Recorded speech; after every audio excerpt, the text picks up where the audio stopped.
जय सद्गुरुदेव, जय पद शरणम। मेरे सद्गुरु की वाणी परम संत महात्मा यशपाल जी महाराज का प्रवृत्ति में निवृत्ति गृहस्थ धर्म के लिए श्रीमद् भगवद गीता का गीता सुधा भाष्य अध्याय 4 श्लोक 32। एवं बहुविधा यज्ञा वितता ब्राह्मणो मुखे कर्मजान विधितान् सर्वान् एवं ज्ञात्वा विमोक्ष्यसे। श्री भगवान अर्जुन से कहते हैं, मैंने तुम्हें यज्ञ के जो अनेक प्रकार बतलाए हैं उनका वेदों में बहुत ही विस्तार पूर्वक निरूपण किया गया है, परंतु हमें उस विस्तार से क्या मतलब है। बस यही बात ध्यान में रखनी चाहिए कि जो कर्म निष्काम भाव से किए जाते हैं वही वास्तव में यशस्वी होते हैं और ऐसे कर्म स्वभावतः बंधक नहीं होते। कर्म ज्ञान का ईंधन है। सत्य ज्ञान आत्मबोध भी साधन द्वारा ही प्राप्त होता है। कर्म में निष्काम भावना डाल देने से कर्म दिव्य दिखाई देने लगता है। माँ का निष्काम प्रेम संसार में प्रभु प्रेम का प्रतीक है। माँ बच्चे की पीठ पर हाथ फेरती है। एक पीठ है जिस पर एक हाथ यूं ही इधर उधर फिर गया, परंतु इस एक मामूली कर्म से उन माँ बेटे के मन में जो भावनाएं उठी उनका वर्णन कौन कर सकेगा। यदि कोई ऐसा समीकरण बिठाने लगेगा कि इतनी लंबी चौड़ी पीठ पर इतने वजन का एक मुलायम हाथ फिराइए तो इससे वह आनंद उत्पन्न होगा, तो वह एक मजाक ही होगा। हाथ फिराने की वह क्षुद्र क्रिया है, परंतु उसमें माँ का हृदय उड़ेला हुआ है, निष्काम प्रेम उड़ेला हुआ है। इसी से यह अपूर्व आनंद प्राप्त होता है। शबरी के बेर, सुदामा के तंदुल, विदुर का साग निष्काम प्रेम द्वारा ही दिव्य बन गए। रामचरितमानस में एक प्रसंग आया है। राक्षसों से लड़कर वानर आते हैं। वे जख्मी हो गए हैं, बदन से खून बह रहा है, परंतु भगवान रामचंद्र के एक बार प्रेम पूर्वक दृष्टिपात करने भर से उन वानरों की वेदना मिट गई। राम कृपा करि चितवा सब ही, भय विगत श्रम बानर तब ही। अब यदि दूसरे मनुष्य ने राम की उस समय आंख कितनी खुली थी इसका फोटो लेकर किसी की ओर उसी प्रकार देखा होता तो क्या उसका वैसा प्रभाव पड़ा होता। वैसा करने का यत्न हास्यास्पद है। कर्म में निष्काम भाव डालने से अकर्म होता है। इसका अर्थ क्या है? इसका अर्थ यह है कि ऐसा मालूम ही नहीं होता कि कोई कर्म किया है। उस कर्म का बोझ नहीं मालूम होता, करके भी अकर्ता रहते हैं। गीता कहती है कि मार कर भी तुम मारते नहीं। माँ बच्चे को पीटती है, माँ मारती है, फिर भी वह उसके आंचल में मुंह छुपाता है, क्योंकि माँ के बाह्य कर्म में चित्त शुद्धि का मेल है। उसका यह मारना पीटना निष्काम भाव से है। उस कर्म में उसका स्वार्थ नहीं है। निष्काम भाव के कारण, मन की शुद्धि के कारण कर्म का कर्मत्व उड़ जाता है। राम की वह दृष्टि आंतरिक शुद्ध प्रेम के कारण प्रेम सुधा सागर हो गई थी। चित्त शुद्धि से किया हुआ कर्म दिव्य होता है। उसका पाप पुण्य बाकी नहीं रहता। नहीं तो कर्म का कितना बोझ, कितना जोर हमारी बुद्धि और हृदय पर पड़ता है, किसी से छिपा नहीं है। जिस प्रकार समुद्र का प्रवाह जोर से जमीन में धंसकर खाड़ियां बना देता है, उसी तरह कर्म का यह जंजाल चित्त में घुसकर क्षोभ पैदा करता है। सुख दुख के द्वंद्व निर्माण होते हैं, सारी शांति नष्ट हो जाती है। कर्म हुआ और होकर चला भी गया, परंतु उसका वेग बाकी बच ही रहता है। कर्म चित्त पर हावी हो जाता है, फिर उसकी नींद हराम हो जाती है। परंतु ऐसे इस कर्म में यदि निष्काम भाव मिला दें तो फिर चाहे जितने कर्म करें उनका श्रम नहीं मालूम होता। मन ध्रुव की तरह स्थिर, तेजोमय और शांत बना रहता है। कर्म में निष्काम भाव डाल देने से वह अकर्म हो जाता है, मानो कर्म करके फिर उसे पोंछ दिया हो। Lord Krishna says, all these various kinds of yajnas are given in the Vedas, the revelation of Brahman or absolute truth. In the world, no two different activities produce the same result. Naturally, therefore, when the 12 different yajnas described are each conspicuously different from the others, they must also be producing not an identical result, but a series of different effects. In order to show that though the paths are different, all of them ultimately lead us to the same goal, Lord Krishna declares, various yajnas like the above lie open, leading to the gate of Brahman, the Eternal. Know them all to be born of action. The paths prescribed in the Vedas are all to be achieved through self-effort, and therefore Arjuna is reminded of the inevitability of right action if he wants to move ahead in his all-round development and spiritual self-realization. He also suggests that all these paths are only the means and not the end. One should not misunderstand these yajnas as the very goal of their life. Understanding thus, you shall be free.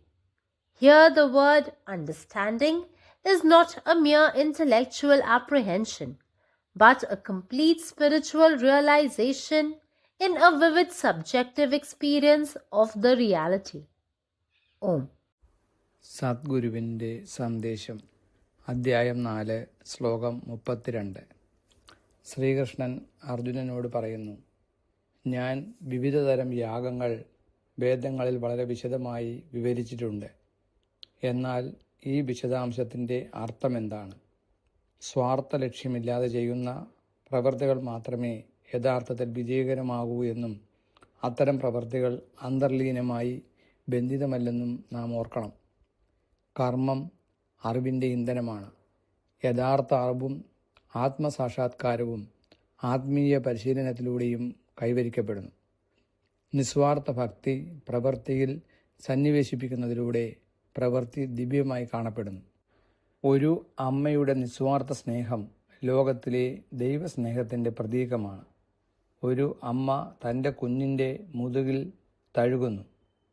ഈ ലളിതമായ പ്രവൃത്തി അമ്മയിലും മകനിലും ഉണർത്തുന്ന വികാരങ്ങളെ ആർക്കാണ് വിവരിക്കാൻ കഴിയുക? ഇത് ഒരു നിസ്സാരമായ ലാളനയുടെ പ്രവൃത്തിയാണ്. പക്ഷേ അതിൽ ഒരു അമ്മയുടെ ഹൃദയവും നിസ്വാർത്ഥമായ സ്നേഹവും നിറഞ്ഞിരിക്കുന്നു. ഇതാണ് ഈ അസാധാരണമായ സന്തോഷം നൽകുന്നത്. ശബരിയുടെ പഴങ്ങളും സുദാമൻ്റെ അരിയും വിതുരൻ്റെ പച്ചക്കറികളും നിസ്വാർത്ഥ സ്നേഹത്തിലൂടെ ദിവ്യമായി. രാമചരിതമാനസത്തിൽ ഒരു സംഭവമുണ്ട്. രാക്ഷസന്മാരുമായി യുദ്ധം ചെയ്ത ശേഷം മുറിവേറ്റും രക്തസ്രാവമുള്ള മുഖവുമായി കുരങ്ങുകൾ മടങ്ങി വരുന്നു. ശ്രീരാമചന്ദ്രൻ്റെ സ്നേഹനിർഭരമായ ഒരു നോട്ടം അവരുടെ വേദന ശമിപ്പിച്ചു. രാമൻ്റെ കൃപയാൽ എല്ലാ കുരങ്ങുകൾക്കും അവരുടെ മുൻകാല കഷ്ടപ്പാടുകളിൽ നിന്ന് മോചനം ലഭിച്ചു. എന്നാൽ ആ സമയത്ത് രാമൻ്റെ കണ്ണുകൾ എത്ര തുറന്നിരുന്നുവെന്ന് ഒരാൾ വിശകലനം ചെയ്ത് നോക്കിയിരുന്നുവെങ്കിൽ അത് അതേ ഫലം ചെയ്യുമായിരുന്നു. അങ്ങനെ ചെയ്യാൻ ശ്രമിക്കുന്നത് പരിഹാസ്യമാണ്. നിസ്വാർത്ഥ മനോഭാവം പ്രവൃത്തിയിൽ ഉൾപ്പെടുത്തുന്നത് നിഷ്ക്രിയത്വത്തിലേക്ക് നയിക്കുന്നുവെന്ന് പറയുന്നതിലൂടെ എന്താണ് അർത്ഥമാക്കുന്നത്? ഒരാൾ എന്തെങ്കിലും പ്രവൃത്തി ചെയ്തിട്ടുണ്ടെന്ന് പോലും അയാൾക്ക് മനസ്സിലാകുന്നില്ല എന്നാണ് ഇതിനർത്ഥം. ആ പ്രവൃത്തിയുടെ ഭാരം അയാൾക്ക് അനുഭവപ്പെടുന്നില്ല. അത് ചെയ്തതിന് ശേഷവും അയാൾ പ്രവൃത്തിയില്ലാത്തവനായി തുടരുന്നു. അടിച്ചതിന് ശേഷവും നിങ്ങൾ അടിക്കരുതേ എന്ന് ഗീത പറയുന്നു. അതേപോലെ ഒരു അമ്മ തൻ്റെ കുഞ്ഞിനെ അടിക്കുന്നു എന്ന് കരുതുക. അടി കൊണ്ടതിന് ശേഷവും അവൻ അമ്മയുടെ മടിയിൽ മുഖം മറയ്ക്കുന്നു. കാരണം ഒരു അമ്മയുടെ ബാഹ്യപ്രവർത്തികൾ അവളുടെ മനസ്സിൻ്റെ വിശുദ്ധിയുമായി കലർന്നിരിക്കുന്നു. അവളുടെ അടികൾ നിസ്വാർത്ഥമാണ്. ആ പ്രവൃത്തിയിൽ സ്വാർത്ഥതയില്ല. ഈ നിസ്വാർത്ഥ മനോഭാവം കാരണം, മനസ്സിൻ്റെ വിശുദ്ധി കാരണം ആ പ്രവൃത്തിയുടെ കർമ്മ സ്വഭാവം അപ്രത്യക്ഷമാകുന്നു. ആന്തരികമായി ശുദ്ധമായ സ്നേഹം നിമിത്തം രാമൻ്റെ ആ നോട്ടം സ്നേഹത്തിൻ്റെ ഒരു സമുദ്രമായി മാറി. മനസ്സിൻ്റെ വിശുദ്ധിയോടെ ചെയ്യുന്ന പ്രവൃത്തികൾ ദിവ്യമാണ്. അതിൻ്റെ പാപങ്ങളും പുണ്യങ്ങളും സ്പർശിക്കപ്പെടാതെ തുടരുന്നു. അഥവാ നമ്മുടെ ബുദ്ധിയിലും ഹൃദയത്തിലും കർമ്മത്തിൻ്റെ ഭാരവും സമ്മർദ്ദവും രഹസ്യമല്ല.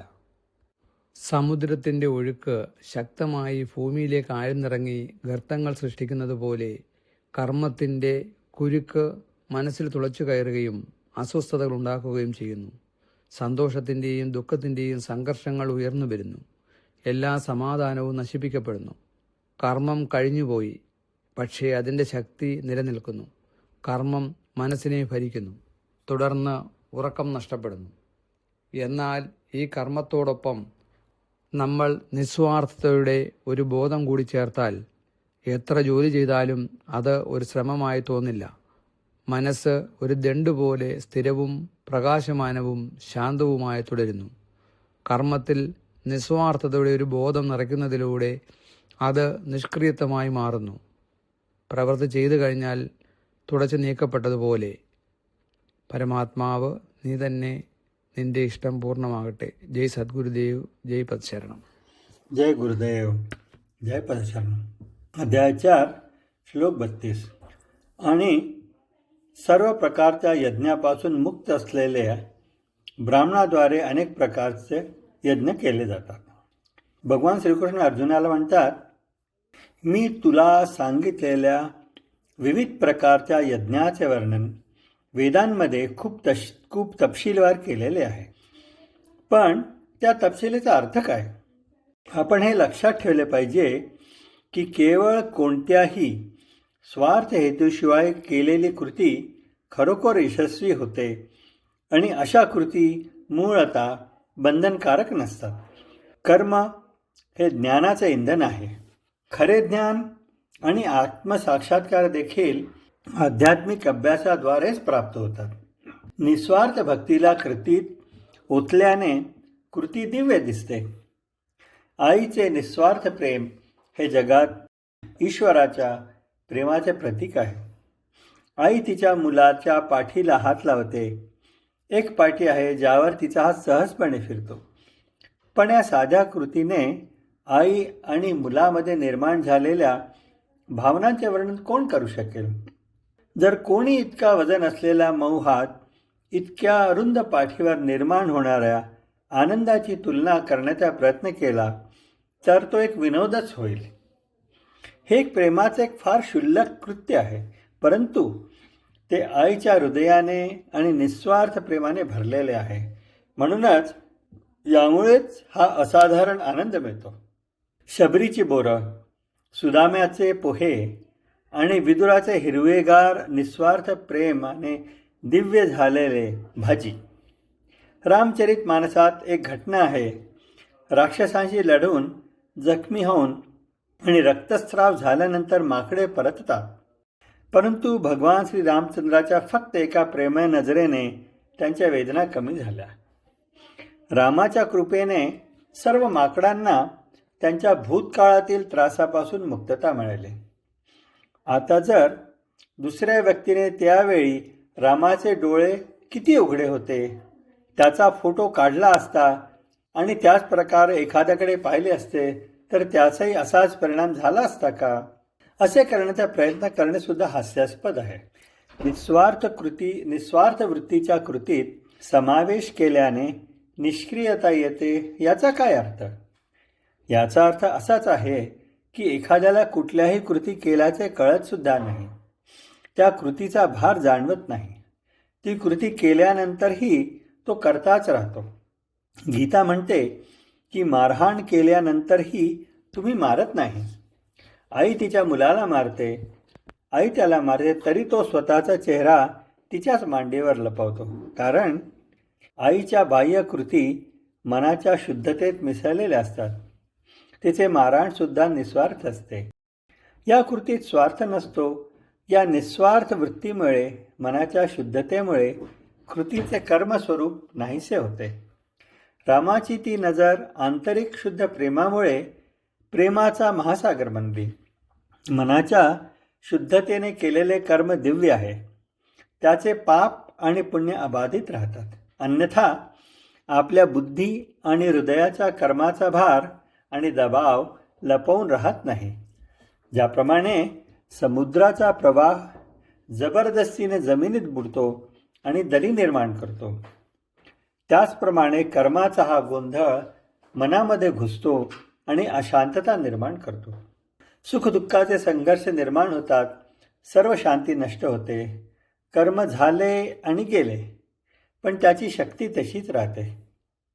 कर्म मनाच्या वर अधिराज्य गाजवते आणि नंतर झोपेचा नाश होतो. पण जर आपण या कर्मात निस्वार्थतेची भावना जोडली तर आपण कितीही काम केले तरी ते प्रयत्नासारखे वाटत नाही.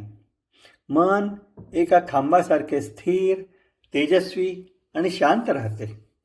कर्मामध्ये निस्वार्थतेची भावना भरल्याने ते निष्क्रिय होते.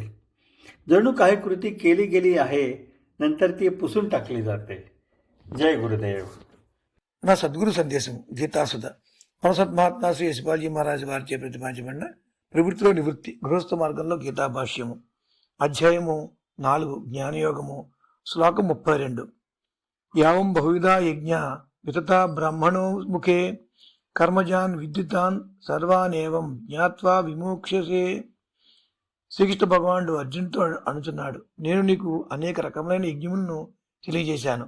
అవన్నీ వేదముల్లో ఎంతో విస్తారంగా వివరించబడి ఉన్నవి. కానీ మనకు ఆ వివరములతో సంబంధం ఏమిటి? ఏ కర్మలైతే నిష్కామభావంతో చేయబడినో అవే వాస్తవంలో యశస్సును పొందుతాయి. అటువంటి కర్మలు స్వాభావికంగా బంధమును కలిగించవనే విషయాన్ని గుర్తుంచుకోవాల్సి ఉన్నది. కర్మ జ్ఞానమునకు ఇంధనం వంటిది. సత్యజ్ఞానం అంటే ఆత్మజ్ఞానం కూడా సాధన ద్వారా మాత్రమే లభిస్తుంది. కర్మలందు నిష్కామభావం చేరినట్టయితే ఆ కర్మ దివ్యమైనదిగా కనిపిస్తుంది. తల్లి యొక్క నిష్కామ ప్రేమ ప్రపంచంలో పరమాత్మ ప్రేమకు చిహ్నము. తల్లి బిడ్డ యొక్క వీపుపై చేతితో నిమురుతూ ఉంటుంది. వీపు ఒక్కటే, దానిపై ఉన్న ఒకే చేయి అటు ఇటు కదులుతూ ఉంటుంది. కానీ సామాన్యమైన ఈ క్రియచే ఆ తల్లి బిడ్డల మనసుల్లో ఏ భావాలు ఉదయిస్తాయో వాటిని ఎవరు వర్ణించగలరు? ఎవరైనా విశాలమైన ఆ వీపుపై గొప్పదైన మృదువైన ఆ చెయ్యి నిమ్రుడు వల్ల ఏ ఆనందం అయితే జనిస్తుందో ఆ ఆనందాన్ని ఇంత ఉంటుందని లెక్కించడం హాస్యాస్పదం అవుతుంది. నిష్కామ ప్రేమ ద్రవిస్తుంది. తద్వారా అపూర్వ ఆనందం ప్రాప్తిస్తుంది. శబరి యొక్క రేగుపళ్ళు, సుధాముని అటుకులు, విదురుని ఆకుకూరలు నిష్కామ ప్రేమ ద్వారానే అవి దివ్యత్వమును పొందినవి. రామచరిత మానసులో ఒక సందర్భంలో ఇలా వర్ణించబడింది. రాక్షసులతో యుద్ధం చేసి వానరులు వస్తున్నారు. వారు బాగా గాయపడి ఉన్నారు. శరీరాల నుండి రక్తం స్రవిస్తూ ఉన్నది. కానీ శ్రీరామచంద్రుని ప్రేమభరితమైన కంటి చూపు ఒక్కసారి చొగ్గానే ఆ వానరుల వేదన శమించిపోయింది. రాము కృపాకర్చిత్ వా సభి భయో విగత్ శము వానర్ తభి. ఎవరైనా ఒక వ్యక్తి ఆనాటి శ్రీరామచంద్రుని ప్రేమతో విప్పారిన విశాల నేత్రములను ఫోటో తీసి మరొకనెవరినైనా అదేవిధంగా చూసినట్లయితే అతనిపై శ్రీరామచంద్రుని ప్రేమపూర్వక దృష్టి కలిగించినంత ప్రభావము పడుతుందా? ఆ విధంగా చేసే ప్రయత్నము హాస్యాస్పదం అవుతుంది. చేసే కర్మయందు భావం నిలిపినట్లయితే ఆ కర్మ అకర్మ అవుతుంది. దీని అర్థం ఏమిటి? దీని అర్థం ఏమిటంటే ఆ వ్యక్తికి ఏదో ఒక పని చేశానన్నది కూడా తెలియదు. ఆ కర్మ యొక్క భారం తెలియదు. ఆ కర్మ చేసి కూడా అకర్తగానే ఉంటాడు. ఎవరినైనా చంపినా కూడా నీవు చంపుట్లేదని గీత తెలియజేస్తున్నది. తల్లి తనేని దండిస్తుంది, కొడుతుంది. అయినా కూడా ఆమె తన యొక్క కొంగుచాటున అతని ముఖాన్ని దాస్తుంది. ఎందుకంటే తల్లి యొక్క బాహ్యకర్మలో చిత్తశుద్ధి మేళవింపబడి ఉంటుంది. ఆమె యొక్క ఆ దండన నిష్కామభావంతో కూడింది. ఆ కర్మలో ఆమె స్వార్థమేమీ ఉండదు. నిష్కామభావ కారణంగా, మనోశుద్ధి కారణంగా కర్మ యొక్క కర్మఫలం, కర్మత్వము ఎగిరిపోతుంది. శ్రీరామచంద్రుని ఆ దృష్టి అంతరిక శుద్ధ ప్రేమతో ఉన్న కారణాన ప్రేమ సుధాసాగరం అవుతుంది. చిత్తశుద్ధిచే చేయబడిన కార్యము దివ్యమవుతుంది. దాని యొక్క పాపపుణ్యములు ఏవి మిగిలి ఉండవు. అలా జరగనట్లయితే ఆ కర్మల యొక్క భారము, వాటి వేగము మన బుద్ధి మరియు హృదయంపై పడుతుంది. అది దేంతోనూ దాచపడదు. ఏ విధంగా సముద్ర ప్రవాహము భూమిలోని చొచ్చుకుని పోయి అగాధమును ఏర్పరుస్తుందో, అదేవిధంగా కర్మ జంజాటము చిత్తమునందు చొచ్చుకుపోయి క్షోభను కలిగిస్తుంది. అంత సుఖదుఖ ద్వంద్వములు తయారవుతాయి. మొత్తం శాంతి అంతా నశించిపోతుంది.